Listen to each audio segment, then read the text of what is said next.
Depuis que l'homme habite la planète, il y puise ses ressources et l'aménage selon ses besoins. Pendant des millénaires, et jusqu'à l'invention de l'industrie, les relations s'équilibraient d'elles-mêmes.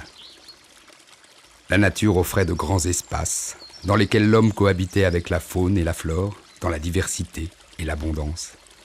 Il pouvait s'y nourrir, bâtir, s'habiller à partir des éléments naturels sans que cela n'y paraisse. Les hommes ne rejetaient alors que peu de déchets, et ceux-ci n'étaient pas encore aussi toxiques, autant polluants. Aujourd'hui, notre empreinte écologique est devenue si forte qu'elle crée un état de déséquilibre important. L'eau des rivières et des nappes souterraines demande toujours plus de traitement pour nous arriver potable. Même l'air nous intoxique. Le climat se dérègle, le désert et la sécheresse gagnent certaines parties de la planète, obligeant des populations entières à migrer pour survivre. Toute la vie humaine en pâtit.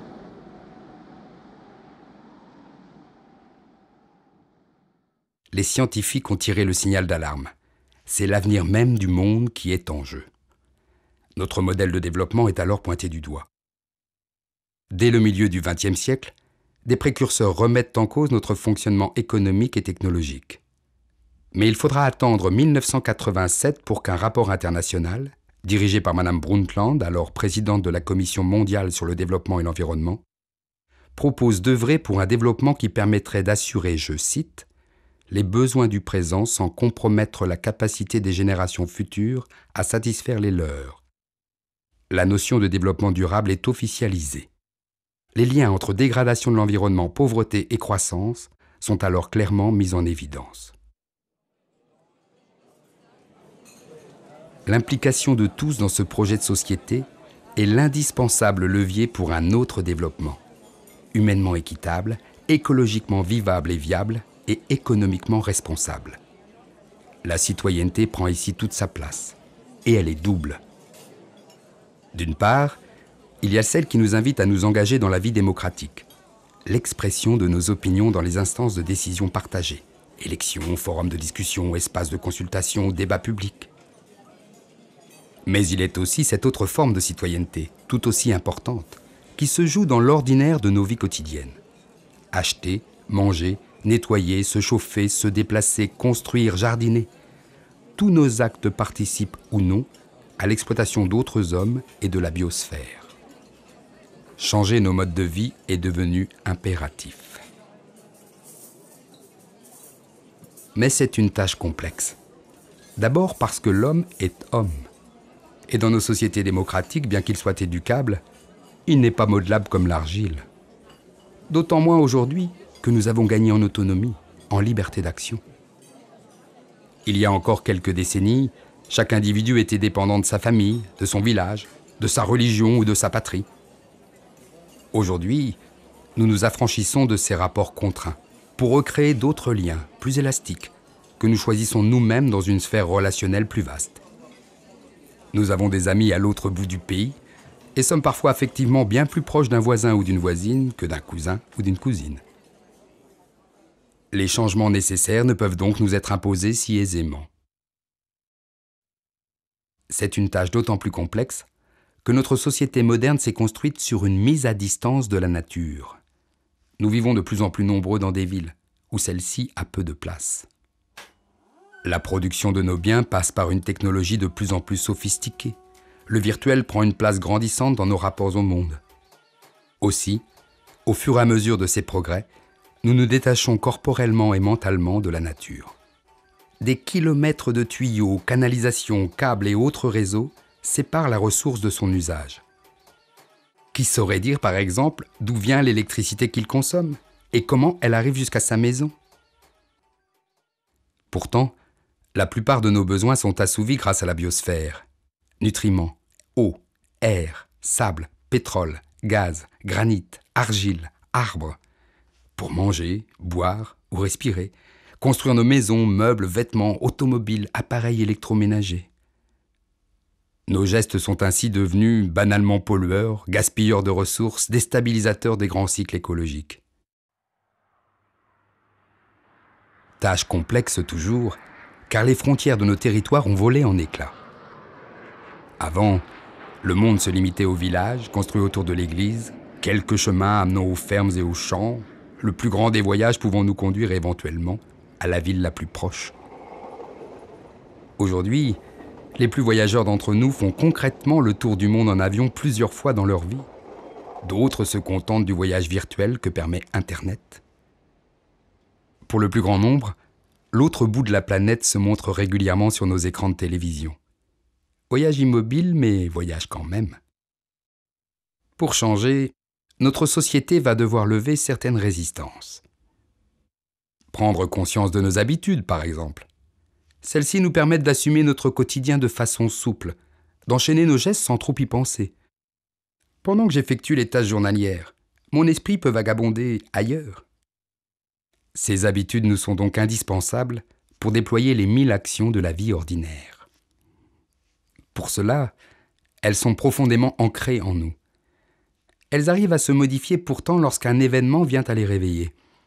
Un voyage en Afrique, par exemple, où l'on manque d'eau, peut nous faire nous interroger sur notre consommation personnelle. Une information qui nous concerne directement peut également enclencher le questionnement. En fait, la proximité de l'information va capter notre attention. Non pas une proximité géographique, mais une proximité de sens. C'est là une autre résistance que nous touchons du doigt. Dans la masse considérable des informations auxquelles nous avons accès aujourd'hui, nous sélectionnons, choisissons, car nous ne pouvons être attentifs à tout, nous ne pouvons tout entendre, tout retenir. Ce choix se fait en fonction de l'importance qu'a cette information pour notre existence. Si elle a un sens, si nous pouvons la réinvestir dans notre quotidien, professionnel ou personnel, si elle incarne une valeur, alors elle vient taquiner notre conscience et peut-être enclencher un changement de perception, un changement de position, voire un changement de comportement. Néanmoins, le catastrophisme ambiant dans lequel nous plongent souvent les médias, les experts et même les scientifiques freine paradoxalement cette amorce de changement. Lorsque les mauvaises nouvelles ne sont pas équilibrées par de bonnes nouvelles, la peur s'installe, et notre réaction la plus saine est de nier, ou même de fuir. Nous nous replions sur nous-mêmes et notre foyer, nous réfugions dans de grands événements festifs ou dans la consommation, nous ressourçons au sein de notre communauté de croyances. « L'avenir n'est plus ce qu'il était », disait Paul Valéry avec humour. Du coup, à défaut d'avoir un futur prometteur, nous nous tournons vers le passé. La quête des identités se resserre sur la petite histoire locale. On collectionne les vieilles voitures, les outils d'antan, les cartes postales anciennes. La moindre ruine devient haut lieu touristique. Réenchanter l'avenir pourrait initier le changement plus sûrement que le pessimisme. C'est dans le désir, le projet, l'utopie que nous sommes créatifs et inventifs, non dans la désespérance ou la peur. On engage également le changement lorsque l'on ne se sent pas tout seul à le faire. Partager une expérience nouvelle à plusieurs, s'associer dans la recherche de solutions, constater que d'autres le font déjà, tout cela est plus rassurant et facilitant. Car chacun détient en lui toutes les potentialités de son propre changement. On ne s'en rend pas toujours compte, mais chaque jour apporte sa petite dose de nouveauté qui nous transforme sans que cela n'y paraisse. Une rencontre, un déménagement, la naissance d'un enfant. Et voilà que nous sommes affectés par un petit bout de notre individualité. On n'a pas nécessairement conscience de ce changement. Ce sont pourtant les multiples expériences du cours de la vie qui font que l'on n'est pas tout à fait la même personne à 40 ans que l'on était à 30 ou à 20 ans. Toute la mobilité qui gouverne notre modernité, tant géographique que sociale, nous permet aussi d'apprendre plus facilement, de changer plus rapidement, de nous adapter plus habilement à la nouveauté. Une éducation permanente se joue perpétuellement dans nos existences par simple agitation de l'ordinaire, par frottement avec la richesse du monde. La Terre est devenue un village, au milieu duquel individus, objets, savoirs, informations, capitaux, entreprises virevoltent en nous laissant la sensation que nous n'en maîtrisons pas le mouvement. On a découvert que les battements d'ailes d'un papillon ici provoquaient un ouragan à des milliers de kilomètres, que l'ustensile utilisé au quotidien pouvait se fabriquer en multiples endroits du globe, qu'en buvant notre café ordinaire du matin, nous participons à l'appauvrissement de ses producteurs, que le progrès pouvait avoir des conséquences désastreuses. Le monde est à un tournant de son histoire. Nous sommes tous comme suspendus dans le vide oscillant entre le déjà plus et le pas encore, comme l'écrit l'historien hongrois Szabolcs. Il ne suffit pas de lister les désenchantements survenus avec le déjà plus. Il faut inventer le réenchantement, qui nous permettra d'aller vers le pas encore. Nous ne savons pas quelle en sera la teneur, mais il n'y a pas de chemin sans horizon. Il faudra bien nous y entendre tous pour tricoter nos diversités sans les amoindrir, pour ménager l'habité sans le détruire. Entre la Terre-Village qu'est devenue la planète et la Terre-Cité qu'elle n'est pas encore, grandit le projet du développement durable, un projet à la portée de chacun et à la grandeur du monde. Edgar Morin l'assure, il y a du possible encore invisible dans le réel.